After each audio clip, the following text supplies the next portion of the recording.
ঘোষণা করা হলো একাদশ জাতীয় সংসদ নির্বাচনের রোডম্যাপ। আসন্ন একাদশ জাতীয় সংসদ নির্বাচনকে সামনে রেখে ঘোষণা করা হলো ২৪টি গুরুত্বপূর্ণ কাজকে প্রাধান্য দিয়ে নির্বাচন কমিশনের এসি আখতারুজ্জামান ঘোষণা করলেন নির্বাচনের রোডম্যাপ।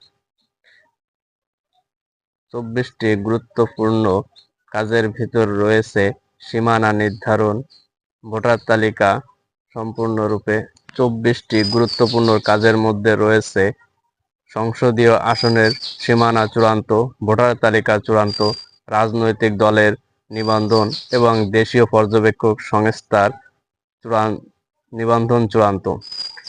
ইসি অনেক আগেই জানিয়ে দিয়েছে নির্বাচনের সময় আগামী ২০২৬ সালের ফেব্রুয়ারি মাসের প্রথমার্ধে নির্বাচন অনুষ্ঠিত হবে এবং তফসিল ডিসেম্বরে অনুষ্ঠিত হবে।